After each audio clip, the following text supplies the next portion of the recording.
Can blank sleep over? You know, we're going to have to talk about the sleepover rule because you are not understanding. You know my answer was no, and no sleepover means I don't want you sleeping there either. We need to discuss, so you understand where I'm coming from instead of assuming. Now, additional bit of context from OP about this one is they're 24 years old, and their parent has banned them from having someone over, but also staying over at someone else's.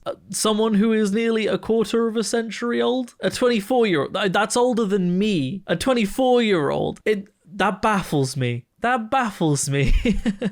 Special thank you to my YouTube members and patrons for supporting the channel and supporting my content.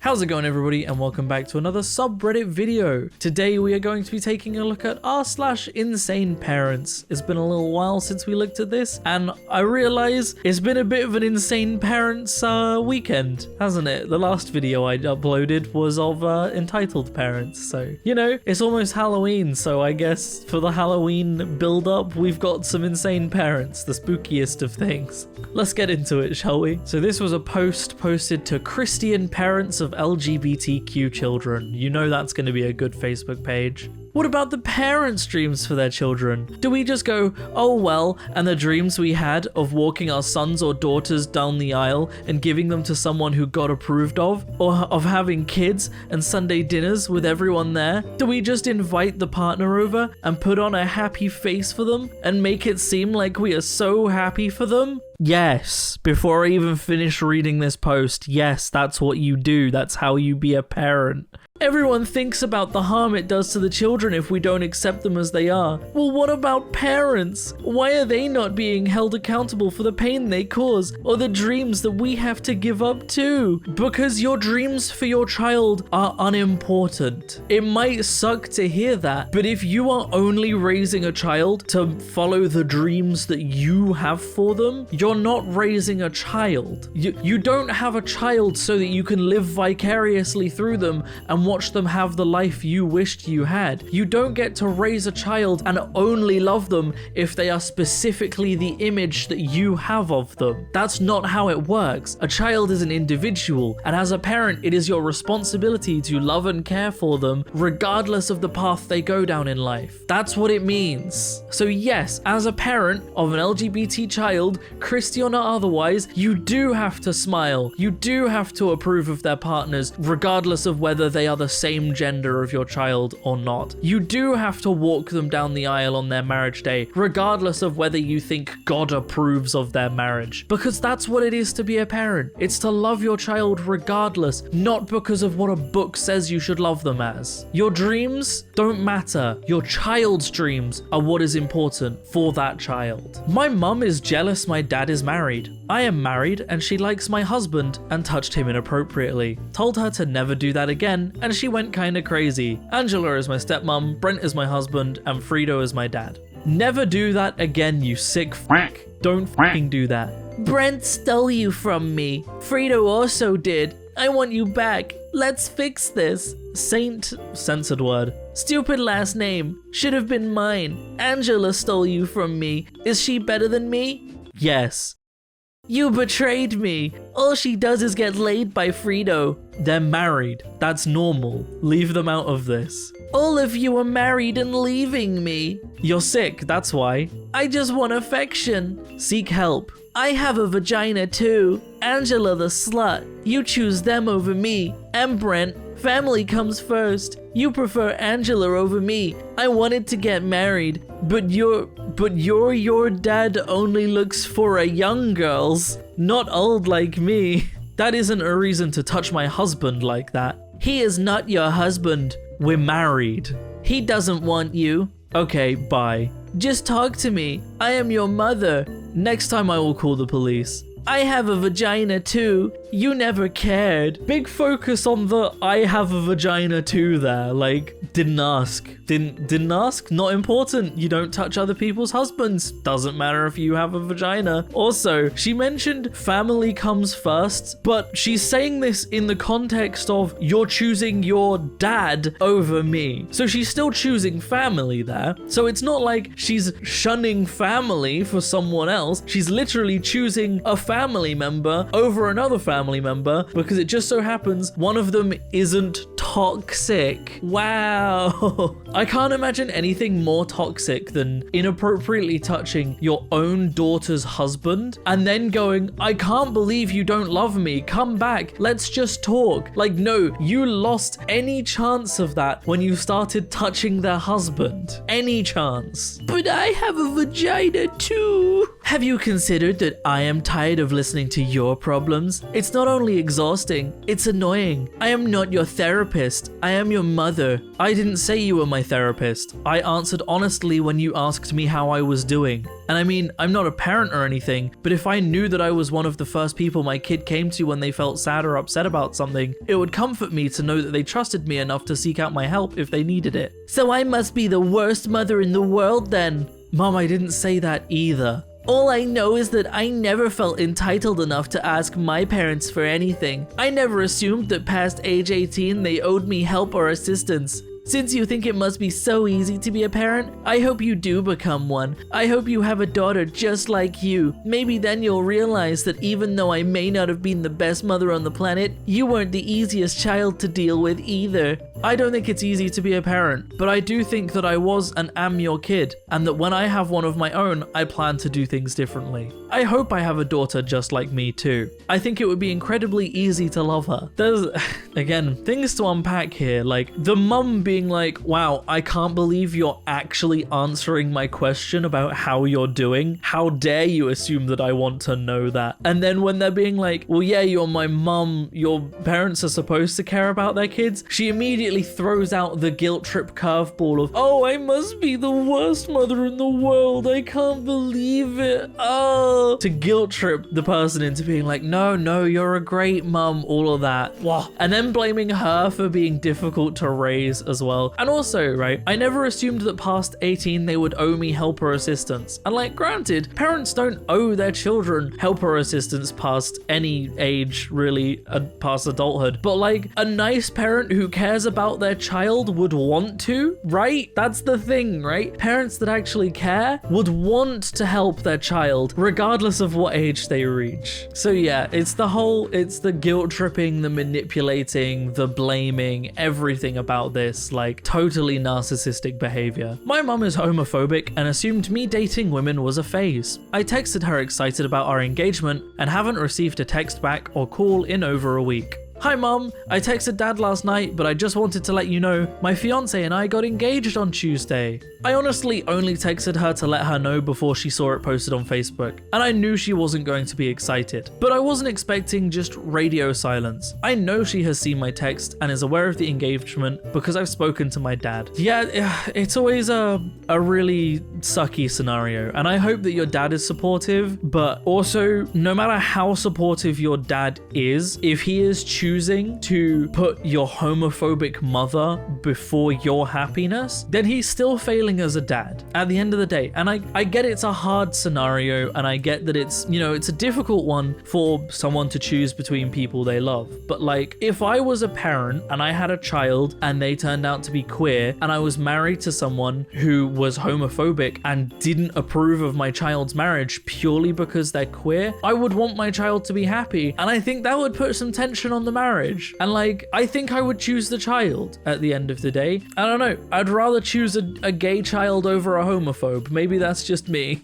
Turn off your phone or go to airplane mode at 2:20 today when FEMA will do their thing today. They'll download something onto your phone so they know your exact location at all times. I'm turning my phone off now. Even if you turn the phone off, you'll still receive it when you turn it back on. Yeah.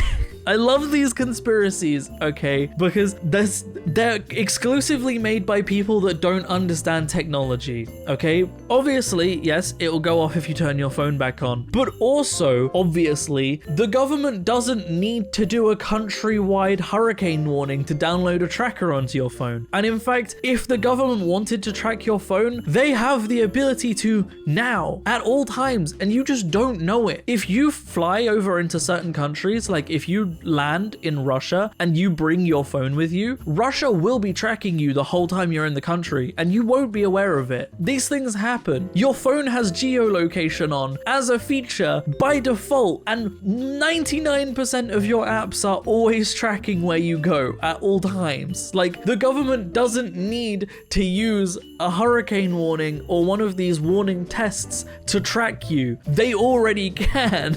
And is this conspiracy like, if I turn off my phone at 2:20 today, that'll solve it, that will beat that pesky government? They haven't thought anything past that. They're clearly not they're tech savvy enough to download a tracker onto your phone and track your exact location at all times, but not tech savvy enough to bypass you turning off your phone. Like, I'll put it out there. If anything, the 2:20 mark would be a decoy and they would download it hours before if they were just gonna do a global rollout at one time. You turn your phone off for the 2:20 alarm, but it's already on your phone. Like, let's be real. The government's not just gonna broadcast their conspiracies. Social worker is trying to call you. Why? Stuff with me not being able to pay attention in class and panicking or something? Well, you need to get your shit together. I'm not dealing with this nonsense and the school. Okay. You need to grow up and stop being a damn baby. She still wants to call you. I'm busy. Full context, I was panicking because I couldn't focus on the text I was reading for English class due to noisy classmates. I got sent to my social worker and she tried to call my mum to discuss stuff about this with her, leading to this. Right,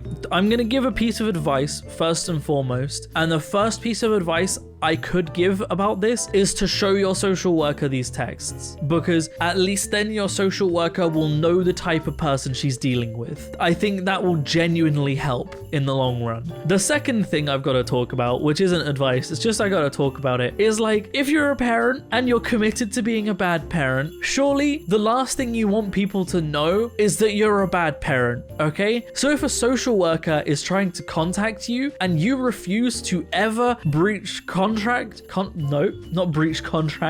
refuse to ever make contact with that social worker, tell them you're always busy, refuse to talk to them about helping your own child, what you're doing is painting an image for that social worker. That social worker is going to be consistently aware of the type of person you are purely based on these encounters and lack thereof. So like, it's stupid is what I'm trying to get. This mother is dumb. She's a bad parent and she's bad at being a bad parent. And the final post, this person's getting dead named by their mum. I'm not gonna read out their dead name. You lost your mind completely? Oh God, have mercy on us. Satan is laughing at you now. As of late, I have been studying the actual context behind the Bible. Nowhere in the Bible it speaks against transsexual people. I am so sorry you have such an absolute warped view, both how the world works and the Bible. I know you used to know an extremely religious version of me. That was an unhealthy act to hide what I used to be ashamed of, much like the entire church does, but they wear their far worse sins as a badge of honor. How can you say you believe in an all-loving God